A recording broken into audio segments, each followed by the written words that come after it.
We're doing this one on Obama. Merkel, he visited Germany first, and then he went to Greece. And after Greece, he went to the APEC meeting.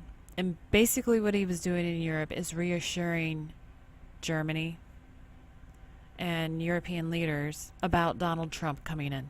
Or at least that's what, the story that they gave us. As I listened to him, it seems like he was preparing them for the change that's coming. And they were also talking a lot about how to deal with people kicking them out. And that's what I heard. We're not going to get too far into that. If you didn't watch the George Soros video, I suggest you do. Because as this falls down, America will not be the jewel that Soros saves, the Open Society saves. It is Europe. That will be the one that they fight to the last breath to keep the power structure that they've created in place. America will have a grassroots fight, but it will not have the full-fledged fight of the Open Society. And not in the fact that there aren't people there. Later in the video, we'll talk about religion and how you really need to look at this group of people in a religious type lens. Anyways, let's get started. Globalization, combined with technology, combined with social media and constant information, have disrupted people's lives, sometimes in very concrete ways. A manufacturing plant closes and suddenly an entire town no longer has what was the primary source of employment, but also psychologically. People are less certain of their national identities or their place in the world. It starts looking different and disorienting. And there is no doubt that that has produced populist movements, both from the left and the right. He wrinkles the forehead here, but it's only this one area. So it's an emphasis. It's not a stress.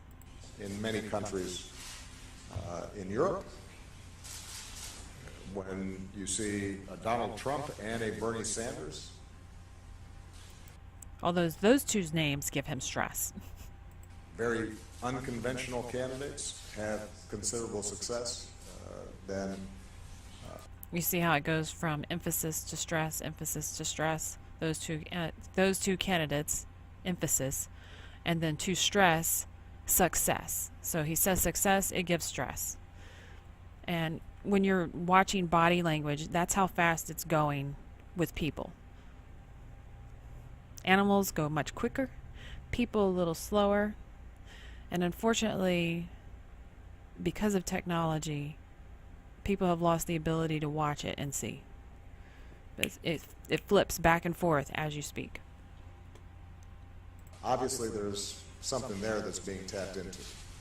All right, he speaks like George Soros as far as slowness. I sped him up there for a little while, not on the video for y'all, but for my own self, trying to get through this. And just an FYI, when they're going that slow, they're thinking about every word that comes out of their mouth, and that's more of a sign of deception, because you have to think of it. How do I get through it without lying? How do I answer these questions without fibbing? How do I get around my elbow to get to my behind? My guiding principle as president has been to try to do the right thing. Try to do the right thing. And that little mouth movement with the head going to the side. He did the right thing. At least to him was the right thing, but he's recognizing that to a lot of people, it was not the right thing. I try to do the right thing for me. I realize other people don't believe that it was the right thing for everyone. It turns out that the majority of Americans think I've done a pretty good job. Stress. That we haven't, in fact, gone too fast, as you described.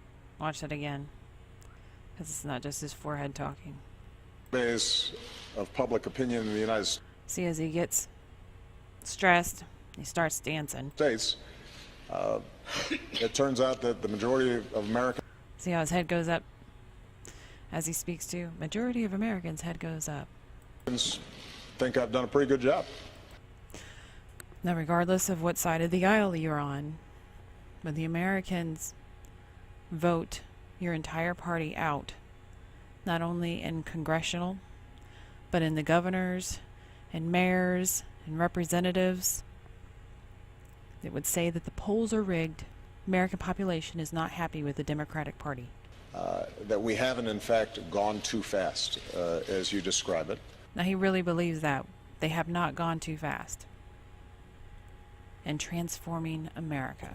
Us to manage technology and global integration, and That's a very important words he's speaking there, because that's part of the plan. Manage in a way that makes people feel more control, that more control, and he brings it to himself. Makes people feel more control, and he brings that to himself. as long as there are checks and balances in our governments so that the people have the ability to not just... That he's going over the democracy, and he really believes this. He's very serious about this. But his belief comes from the open society democracy, which is the Athenian democracy. I think it's especially important about how well government is serving them, but also change governments.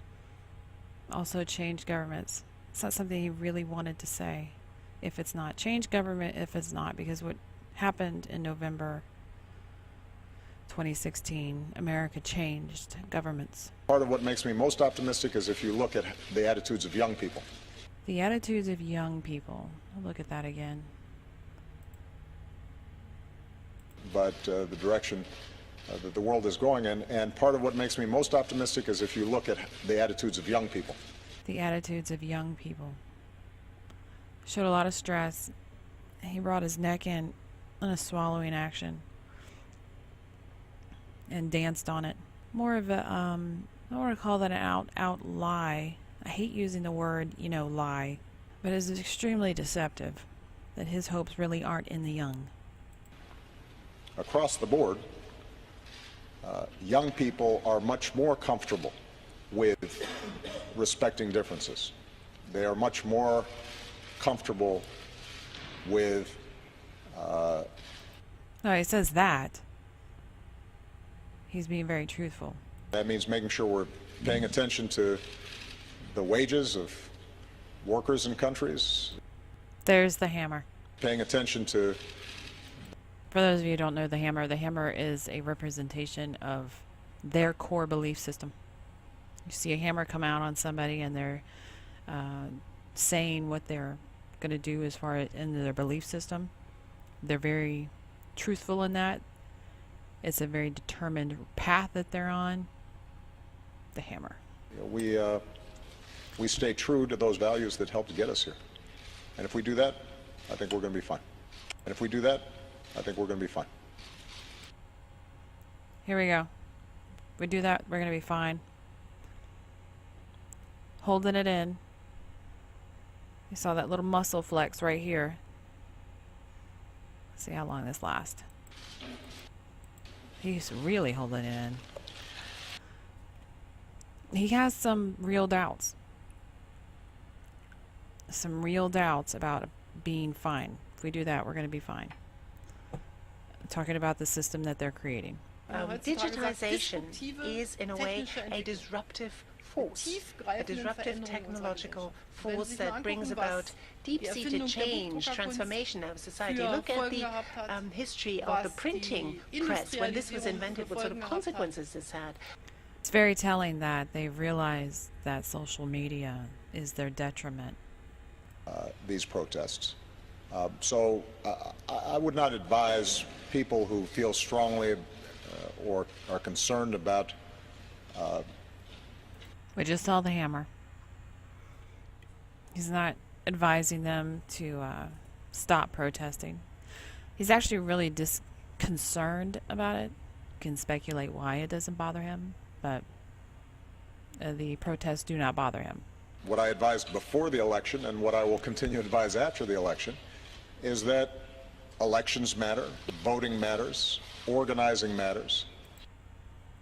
Wrinkled forehead, and as he leans in and he's giving you a list, he's giving you a core value belief again. Remember, all tells have multiple tells, and they tell you together which way they're going. Are unwilling to compromise and engage in the democratic process, and are taking absolutist views and demonizing opponents, then democracy will break down. You hear what he just said, and he was very serious about it. But I do think sometimes there's complacency. Here in Europe, I think that there are a lot of young people who forget the issues that were at stake during the Cold War. Remember what we said about his faith in the young generation, and now here we are. He's talking about the young generation and how they have become complacent and they forget about what they're trying to do. It just confirms the tell that he gave to us now that we're reading him correctly. Like any government, like any country, like any set of human institutions, we have our flaws. We've operated imperfectly. Oh yeah, opens that hand. He opens it up. It's a very inviting hand. It encompasses who he's talking about, which... There are times where I've made mistakes, or our administration hasn't always aligned ourselves with the values and hasn't always... Do you see that? It goes forward and around back. He's forward and then he goes around back, talking about his administration making mistakes. They were moving forward and then they circled around back. He's talking about it's nothing horrible. It's just as he talks about it, his mistakes, and the election just happened, which is fresh on everyone's mind, and he keeps getting asked questions about. They were moving forward and then they had to circle back. Many principles that have been taken for granted here around free speech and around civil liberties and an independent judiciary and fighting corruption. Those are principles that, not perfectly, but generally we have tried to apply not just in our own country, but also with respect to our foreign policy. On what he said, he brings out that hammer, believing in free speech and individual freedoms. And he brings out that hammer as a core value. Remember, he also said that opposing views will destroy democracy. They cannot coexist.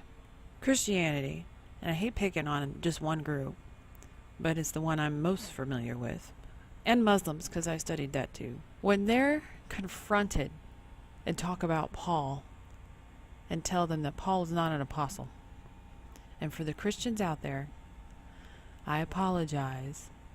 Yes, I do believe in God, but just an FYI. You will get an argument back. Well, Paul was ordained an apostle because he saw Jesus. The same book that they read from says when Judas died, they appointed Matthias. And you're going to get a brick wall because it conflicts. And that's the belief system. No, Paul's the apostle.